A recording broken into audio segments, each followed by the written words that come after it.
عن أبي هريرة رضي الله عنه عن النبي صلى الله عليه وسلم قال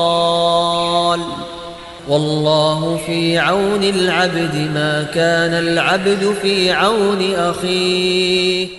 قال هذا بلد وين فتحات وين صباح دي انت حسيستو waxa ugu badnay 8 koodii waa joogay beledkan biyahan way ka badan yihiin aan leeyahay 8 koodii biyahan wax allaale waxay reebeen beledka meelay reebeen malaha wadadii way ka kala goday eel jaalle iyo beledka wadadii la isku maraa way kala goday aniga hadda idii jeeda gaari dameeraan soo raacay gaari dameerkii buundada uu nagala booday ilaahaygi aadilka ahaa anaga na badbaadiyay kala daariyayaalana la ku soo bixiyay lugtaas way jeexantahay oo 3 qodob baa laga joogay meeshaas waa lagu laaday dhibaato weyn ka taag. عن أبي هريرة رضي الله عنه عن النبي صلى الله عليه وسلم قال والله في عون العبد ما كان العبد في عون أخيه.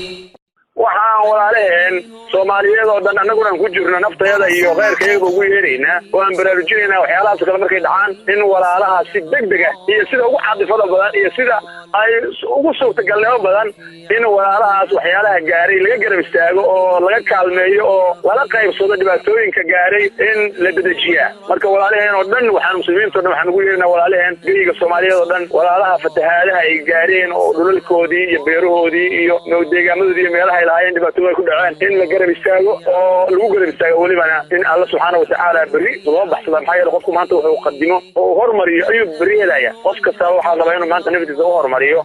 waxa maanta uu haysto ama aqliga ama fikrada ama sidoo kale loo kaalmeen lama waxyaranaha. عن أبي هريرة رضي الله عنه عن النبي صلى الله عليه وسلم قال والله في عون العبد ما كان العبد في عون أخيه. qayb ka noqo u gurmashada walaalaha reer beledweyn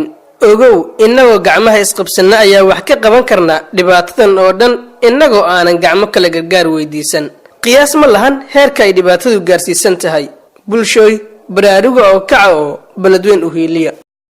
عن أبي هريرة رضي الله عنه عن النبي صلى الله عليه وسلم قال والله في عون العبد ما كان العبد في عون أخيه.